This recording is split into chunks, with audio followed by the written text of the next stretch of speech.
Hi friends, आपका स्वागत है हमारे चैनल एवरीडे न्यू में। दोस्तों, आरआरसी ग्रुप डी या फिर लेवल 1 वाले छात्रों के लिए अभी एक बहुत बड़ी खबर आई है। देखिए दोस्तों, आरआरसी के चीफ कंट्रोलर पर सीबीआई का छापा पड़ा है और गिरफ्तार हो चुके हैं। फ्रेंड्स, आरआरसी ग्रुप डी में 5-5 लाख में नौकरी देने का झांसा या फिर ठगी के मामले में दोस्तों इनकी गिरफ्तारी हुई है। देखिए, बहुत बड़ा मामला यहाँ पे है। और आरआरसी में जो अभी कुछ आरआरसी जोन के द्वारा डीबी मेडिकल कंडक्ट करा जा रहे हैं, इसमें छात्रों के साथ बहुत ही गलत किया जा रहा है। तो इसके बारे में भी हम लोग डिटेल में बात करेंगे, तो पूरी वीडियो को अंत तक देखिएगा। और जो लोग चैनल पर नए हैं वो जल्द से जल्द चैनल को सब्सक्राइब करके बेल बटन जरूर दबा दीजिएगा रेलवे भर्ती की पल पल की अपडेट के लिए।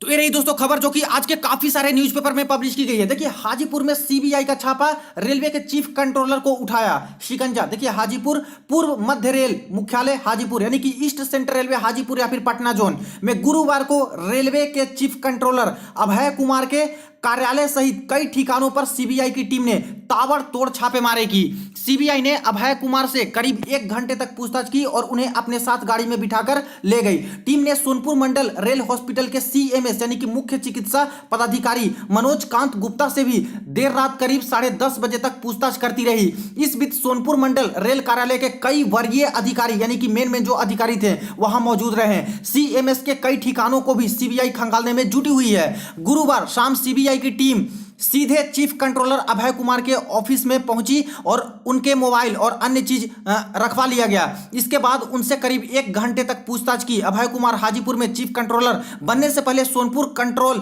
में भी काम कर चुके हैं। पूर्व मध्य रेल के मुख्य जनसंपर्क अधिकारी वीरेंद्र कुमार ने सीबीआई के छापे और अभय सिंह को पूछताछ के बाद अपने साथ ले जाने की पुष्टि की, यानी जो विजिलेंस टीम थी मिनिस्ट्री ऑफ रेलवे की। उन्होंने कहा कि यह कार्रवाई क्यों की गई यह तो सीबीआई ही बता सकती है। अब देखिए, यहां पे तो बचने की कोशिश की जा रही है, पूरा बताया नहीं गया। लेकिन एक दूसरी खबर में देखिए फ्रेंड, जिसमें पूरा आपको पता चलेगा कि मैटर आखिर क्या था और कितना बड़ा मैटर है दोस्तों, जिस पे यहां पे मेन चीफ कंट्रोलर ही एग्जामिनेशन के हैं वो यहां पे गिरफ्तार हो चुके हैं। देखिए, यहाँ पे मैंने दैनिक भास्कर की न्यूज़पेपर ओपन कर रखी है और इसमें दोस्तों पूरे डिटेल में बताया गया है कि आखिर मामला क्या था। हाजीपुर ईस्ट सेंट्रल रेलवे में नौकरी के नाम पर ठगी, रेलवे चीफ कंट्रोलर के ठिकानों पर सीबीआई रेड, गिरफ्तार कर ले गई। यहां से देखिए पूरी खबर 6 घंटे पहले ही दोस्तों यहाँ पे जो खबर है पब्लिश किए गए हैं। इसके बाद देखिए यहां से पूर्व मध्य रेल ईसीआर मुख्यालय हाजीपुर में गुरुवार को रेलवे के चीफ कंट्रोलर अभय कुमार के ऑफिस समेत कई ठिकानों पर सीबीआई की टीम ने छापेमारी की।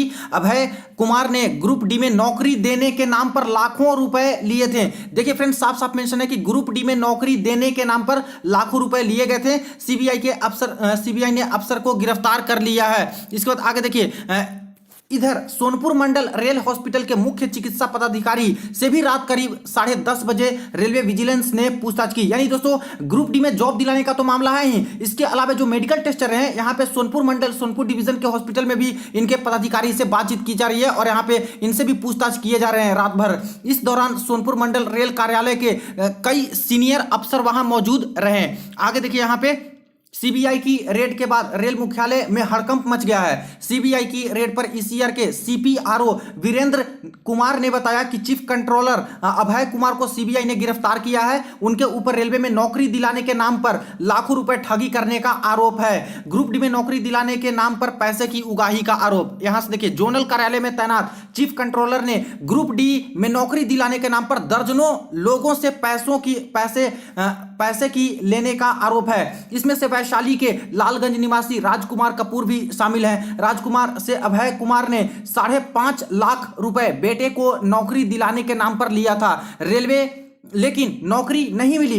पीड़ित व्यक्ति ने सीबीआई में शिकायत दर्ज कराई थी। इसके आधार पर कल अभय कुमार को गिरफ्तार कर लिया गया है। और यहां पे देख सकते हो बाकी सारी डिटेल है। उन्होंने बताया कि इसके अलावा सोनपुर मंडल के अस्पताल सीएमएस यानी कि मुख्य चिकित्सा पदाधिकारी पर कार्रवाई हुई है। उनके यहां सीबीआई ने नहीं बल्कि रेलवे विजिलेंस ने रेड किया था। तो रेलवे की जो विजिलेंस टीम होती है उन्होंने रेड किया था क्योंकि उनके ऊपर भ्रष्टाचार का आरोप है। इस मामले में अब सीएमएस पर केस भी दर्ज कराया जा रहा है। तो देखिए फ्रेंड्स, कितना बड़ा मामला है। यहाँ पे रेलवे के जो चीफ कंट्रोलर होते हैं एग्जामिनेशन के, वही गिरफ्तार करवा लिए गए हैं। और आपको याद होगा फ्रेंड्स कि जब यहाँ पे काफी सारी न्यूज आती थी एग्जामिनेशन के दौरान कि यहाँ पे चीटिंग हो रही है, इस सेंटर पे धांधली हो रही है, और हम लोग उस मैटर को उठाते भी थे, तभी सबसे पहले आरआरसी पटना जोन वाले ने ही यहाँ पे बताया था कि यहाँ पे कुछ ऐसा नहीं है, बिल्कुल सही तरीके से एग्जाम हो रहे हैं और जो भी कुछ पकड़े जा रहे हैं उनका पूरा डिटेल ये लोग जारी करते थे। और आज जाके देखिए कि पटना जोन के ही east central railway Ghazipur zone के ही चीफ कंट्रोलर एग्जामिनेशन के हैं वही दोस्तों यहाँ पे गिरफ्तार हो चुके हैं और सीबीआई के छापे में यहाँ पे बिल्कुल गलत तरीके से पैसे की उगाही और यहाँ पे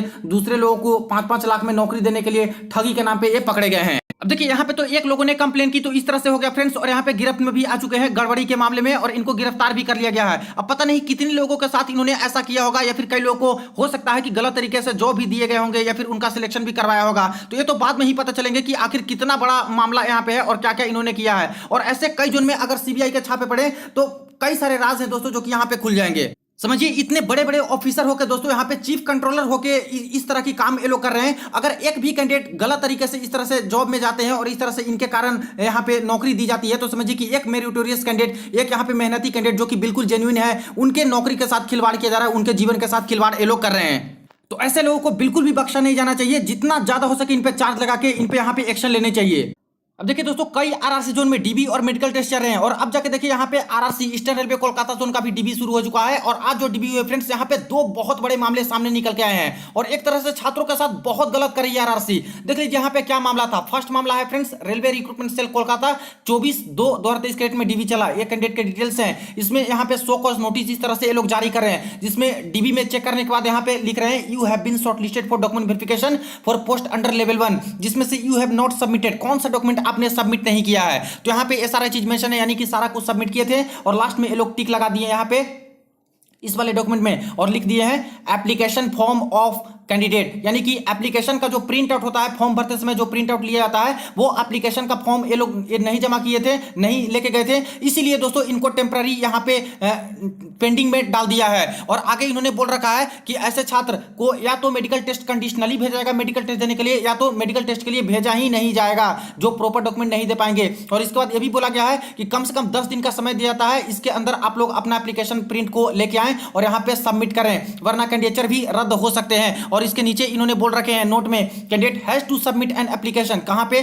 तो आरआरसी चेयरपर्सन ईस्टर्न रेलवे के अंतर्गत जाके आपको अपना एप्लीकेशन फॉर्म है जो कि देना होगा। अब देखिए फ्रेंड्स ये बहुत ज्यादा हो गया क्योंकि यहाँ पे कई जोन में एडमिट कार्ड है वहां पे तो मांगा जा रहा है कि एप्लीकेशन का प्रिंट आउट लेके आने हैं, लेकिन जो यहाँ पे डीबी कंडक्ट कराते हैं इनके पास पहले से ही आपकी एक प्रिंट आउट होती है एप्लीकेशन वाली। 2019 में भर्ती आई थी, इन्होंने तो इतना डिले किया, जानबूझ के इतना डिले करते करते यहाँ पे 2023 में 2022 में ये लोग एग्जाम लिए, 4 साल 3 साल डिले किए हैं। तो अपनी गड़बड़ी ये लोग नहीं बताएंगे, अपनी गलती नहीं बताएंगे कि आखिर क्यों छात्रों के करियर के साथ ये लोग खिलवाड़ किए हैं, इतना लेट क्यों करते हैं।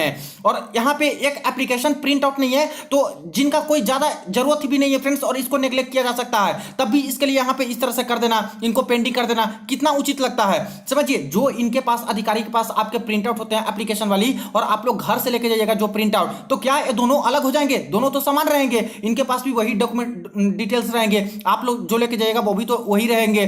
तो आखिर ऐसा क्यों कंपलसरी कर रहे हैं लोग, जबकि कई जोन में दोस्तों ऐसे कुछ भी कंपलसरी नहीं है। प्रिंट आउट है तब भी ठीक है, नहीं प्रिंट आउट है तब भी दोस्तों बिल्कुल इजीली डीबी हो जा रहा है, मेडिकल टेस्ट हो जा रहे हैं।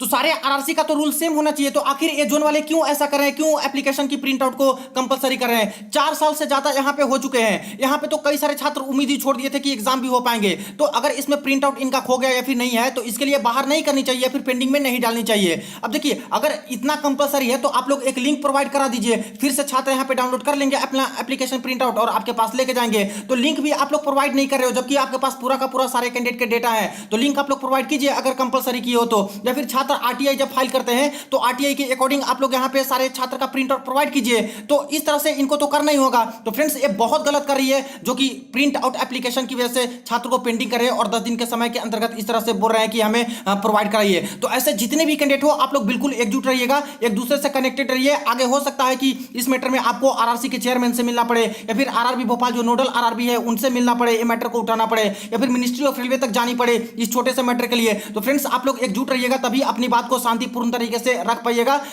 ऊपर के अधिकारी के समक्ष, ताकि आपकी बात सुनी जाए। तो ये तो गलत है फ्रेंड्स, ऐसे नहीं करना चाहिए, क्योंकि हर जोन का यहाँ पे डीबी मेडिकल चल रहे हैं। किसी भी जोन के कैंडिडेट इस तरह से नहीं बता रहे हैं कि हमारी जोन में इस तरह से कंपलसरी है। जिनके पास है एप्लीकेशन प्रिंट उनका भी चल जा रहा है काम, जिनके पास नहीं है उनका भी डीबी मेडिकल बिल्कुल अच्छे तरीके से हो ही जा रहा है।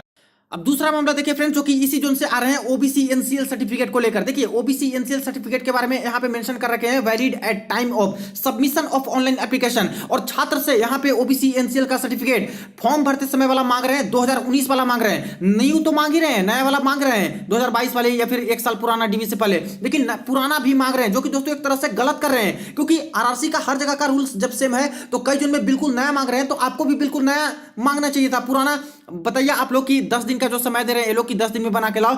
क्या कभी पॉसिबल है कि बैक डेट से यहाँ पे 2019 का कोई ओबीसी बनवा के लाएंगे जिनके पास ओबीसी एनसीएल 2019 वाली नहीं है? और इसकी क्या उतना जरूरत है जब यहाँ पे एनसीएल बिल्कुल करेंट ही मांगा जाता है, क्योंकि हर साल जो फैमिली इनकम होते हैं वो चेंज होते हैं और उसके बेसिस पे नॉन क्रीमिलियर या फिर क्रीमिलियर में आते हैं और उसके बेसिस पे ही ओबीसी एनसीएल की सर्टिफिकेट बनती है। और जैसा कि दोस्तों नोटिफिकेशन में मैंने बताया कि साफ साफ लिखा है कि डीवी से एक साल पुराना वाला ही लगेगा, उससे पुराना नहीं चलेगा। देखिए फ्रेंड्स, यहाँ पे मैंने आरआरसी ग्रुप डी की ऑफिशियल नोटिफिकेशन ओपन कर रखी है और डॉक्यूमेंट वेरिफिकेशन के बारे में 18 नंबर पैरा में मेंशन है, जिसमें देखा जाए तो यहाँ पे ओबीसी एनसीएल वाले का देखिएगा पॉइंट नंबर 4 में OBC NCL certificate as per annexure number 2 यानी कि सेंट्रल फॉर्मेट में not older than 1 year from the date of document verification. साफ साफ मेंशन है कि जिस दिन आपकी डीवी होगी उससे 1 साल से ज्यादा पुराना ओबीसी का सर्टिफिकेट नहीं होना चाहिए। कहीं पे भी नहीं लिखा है कि 2019 वाला ओबीसी लगेगा और इसके लिए हम लोग बाहर करने वाले हैं, ऐसा कुछ भी नहीं लिखा है। तो नोटिफिकेशन ही एक तरह से ग्रुप डी वालों के लिए संविधान मानी जाती है, जैसे कि लोग खुद बोलते हैं कि नोटिफिकेशन के अकॉर्डिंग ही हम लोग चलते हैं। तो इसमें तो लिखा है कि यहाँ पे डीवी डेट से 1 साल का पुराना होना चाहिए, तब तक चल जाएगा या फिर नया वाला चल जाएगा, लेकिन 1 साल से ज्यादा पुराना है तो वो एक्सेप्ट नहीं करेंगे। तो फिर 2019 वाली कंपलसरी ये लोग ओबीसी क्यों कर रहे हैं, जबकि मैक्सिमम जोन में दोस्तों बिल्कुल नया ही एक्सेप्ट करें, पुराना नहीं है तब भी कोई दिक्कत क्रिएट नहीं करें। लेकिन खास करके ईस्टर्न रेलवे कोलकाता वाले इस 2 मैटर पे यहाँ पे दोस्तों काफी कुछ दिक्कत अभी क्रिएट कर रहे हैं, जो कि बिल्कुल गलत लग रहा है।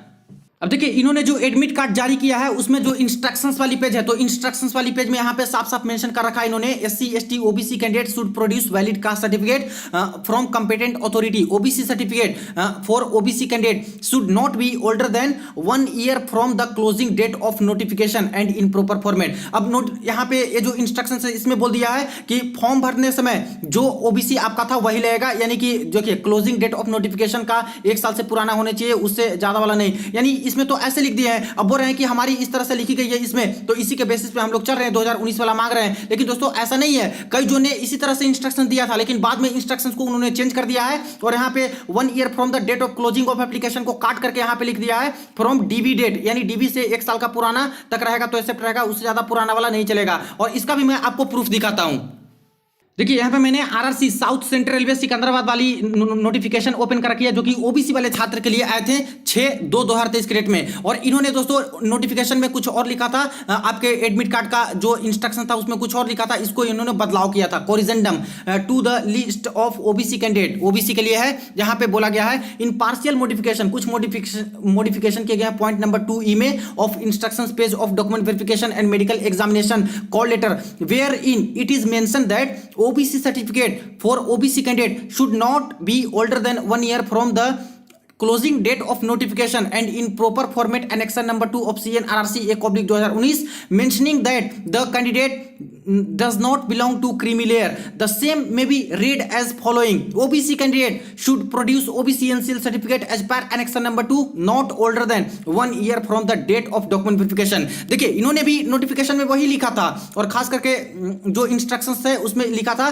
कि फॉर्म भरते समय का ही ओबीसी चाहिए, लेकिन इन्होंने इसमें बदलाव कर दिया, इसको खत्म कर दिया और लिखा कि अब इसको ए पढ़ा जाएगा। क्या पढ़ा जाएगा? OBC candidate should produce OBC NCL certificate as per annexure number 2 not older than 1 year from the date of document verification, यानी डीवी के डेट से 1 साल से पुराना नहीं चाहिए, नया चाहिए, या फिर 1 साल वाला पुराना तक एक्सेप्ट ये लोग करेंगे। तो ये लोग तो पागल नहीं है कि इस तरह से जो पहले लिखे थे इसको बदलाव कर दिए, इसको काट दिए और अब ये बोले कि ऐसा वाला हम लोग एक्सेप्ट करेंगे, इसलिए बिल्कुल नया वाला ये लोग एक्सेप्ट कर रहे हैं। और लगभग हर जो दोस्तों नया वाला ओबीसी एक्सेप्ट कर रहे हैं, पुराने वाले पे नहीं चल रहे हैं, जबकि यहाँ पे इतना बड़ा मैटर क्रिएट कर दिया है ईस्टर्न रेलवे वाले और काफी सारे छात्र को दोस्तों ये प्रॉब्लम होगी अगर ऐसे करेंगे तो। इसलिए फ्रेंड्स बिल्कुल आप लोग एकजुट रहिएगा, सारे के सारे ओबीसी वाले छात्र। चेयरमैन से इस मैटर में मिली है कि आखिर दूसरे जोन जब यहाँ पे नया एक्सेप्ट कर रहे हैं, इस तरह से कोरिजेंडम की है कि पहले हमसे गलती हो गई थी, इसको काट करके अब ये पढ़ा जाएगा, नोटिस में ऐसे निकाल रहे हैं। तो आप क्यों बिल्कुल अलग चल रहे हो, आप लोग क्यों दूसरे रूल से चल रहे हो? इतना ही नहीं friends, central railway Mumbai zone का इंस्ट्रक्शंस आप लोग देख लीजिए, इसमें भी पॉइंट नंबर ई में मेंशन कर रखा है, OBC NCL caste certificate in central government format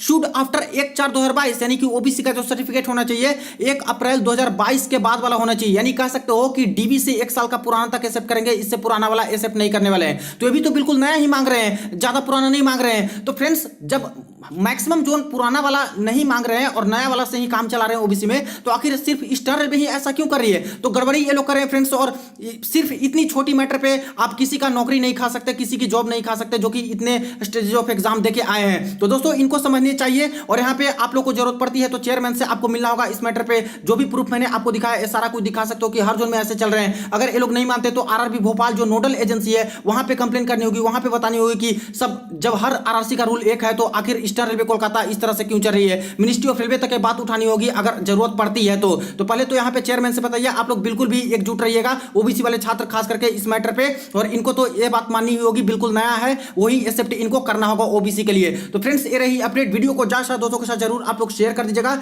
कोई कमेंट सेक्शन में पूछ सकते हो। चलिए मिलते हैं नेक्स्ट वीडियो में, नेक्स्ट अपडेट में।